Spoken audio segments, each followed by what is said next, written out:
It's been a long time coming, and I know it's not over yet, but I feel like it's gonna be. These U.S. Grant is taking command of the entirety of all the U.S. forces. It's only a matter of time.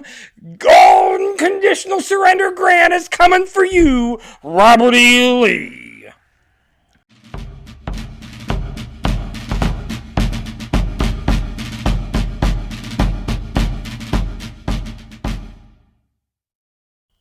Welcome to the Civil War in Hindsight. I'm Lieutenant Tommy. With me, as always, is the great hairy prospector, Johnny. I'm sorry for this one in advance, folks. We've been drinking. It's been a long night. It's been a night. Anyways, Johnny, short week. We'll knock it out real quick.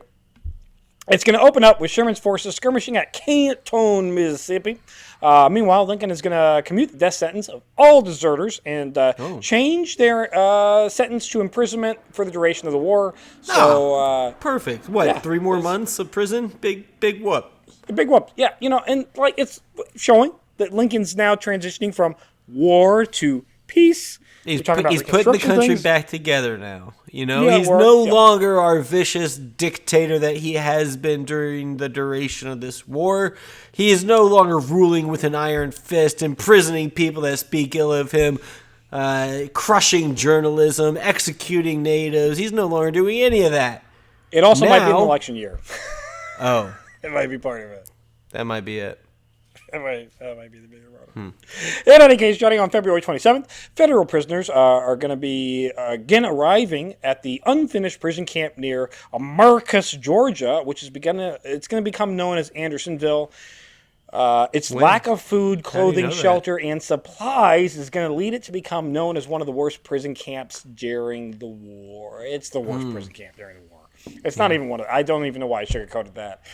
Breaking the fourth wall. It's a fucking death sentence if you get sent to Andersonville. Now, is that on account of lack of supplies? Is it concentration camp style? Are they executed? Is it just starvation? Is it disease ridden? What? All of the above. It's poor living conditions, which lead to things like dysentery and cholera. Sure. Right. It's lack of food, partly due to intent and partly due to lack of the Confederates having food. They get food in and they're like, hey, soldiers got to eat first, and then there's some leftovers. The soldiers have clothes, like what you had when you got captured is pretty much what you're wearing. That's so soldiers soil, diseases, mold. Wind up killing each other for boots and jackets and food. It is awful. Cool. On the 28th, we're going to see preliminary planning in Washington for 3,500 men underneath Judson Kilpatrick to leave the Rapidan and penetrate into Richmond to release U.S. prisoners held there. The idea here is Richmond, the capital itself, is limitedly defended. A group of quick Cav scouts could get in there and release some people and get the fuck out. Yeah. On the 29th, Kilpatrick's cavalry is going to move out from the Rapidan towards Richmond. There is a very much lack of surprise, a misunderstanding of Richmond's defenses, and a lack of follow-through that's going to see Kilpatrick failing to rescue anyone or raid Richmond at all on the 1st. Basically, he sees the outer defenses manned mostly with militia and home guard with a couple of factory workers and go, I don't want to deal with that, and just turn around and ride home. Hey, what you doing?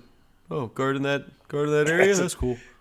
That's only a joke. Don't worry about it. Just move on. Keep going. It's just for you, Tommy. You move on. The U.S. Senate is going to confirm the nomination of U.S. Grant to Lieutenant General on March 2nd. He is now officially in command of all. That's amazing.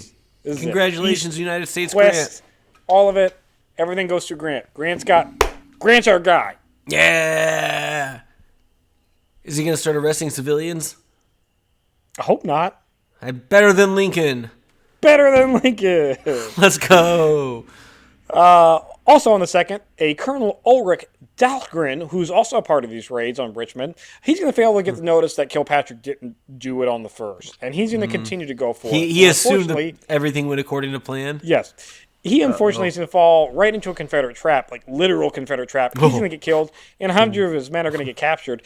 In his personal effects, the Confederates allegedly find a plot, like orders indicating a plot to assassinate Traitor President Davis, which then all the Confederates blame Lincoln for giving him those orders, and then they mutilate his body and put it on display in Richmond for all to see. And Lincoln's like, I didn't give those fucking orders. Meade actually writes to Lee and says, those orders, those aren't a thing.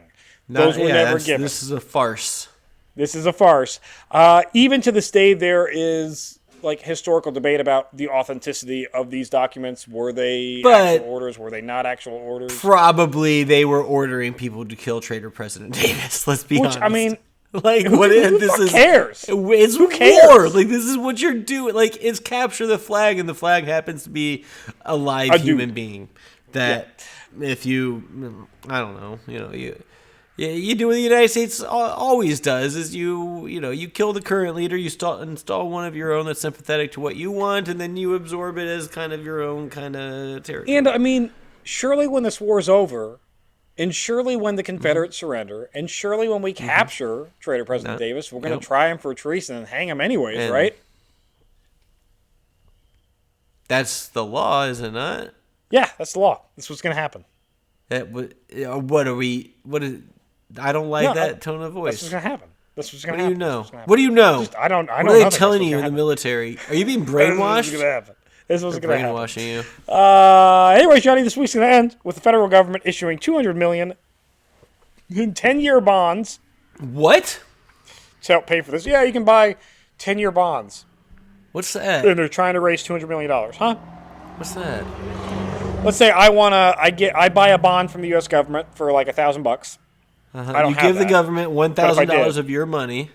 And then allegedly in 10 years, they're going to give me $1,003 back.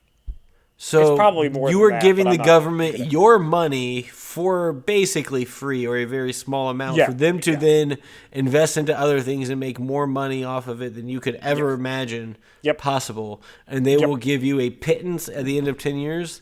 Yes. Where can I sign up? And Johnny, Grant has been ordered to D.C. to accept his commission as Lieutenant General. He's on his way there. And hopefully there's a solid battle plan that's going to be drawn up to end this. Is there a parade? Shortly. No? Parade? No parade? No. Well, I mean, maybe there's a parade. I hope so. I don't know. Sure, let's throw him a parade. Though the last parade that we had, his horse did go a little bit batshit crazy and kick him, and he could get hurt. All right, so ride a different horse. Like, what do you mean? We have a shortage of horses? Ride a different horse. Get a therapy horse. We don't have to have a military horse. What are those? Get him a fucking mule. Have him on a mule. That's what you do.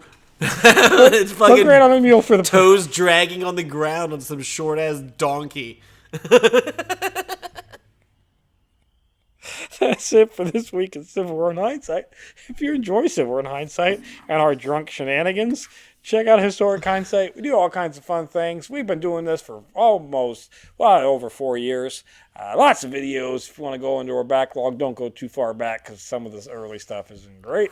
But the newer stuff's pretty good. And shorts. People love the 1-minute explanations that I give on things like shotguns and historical weapons. They also hate it a lot.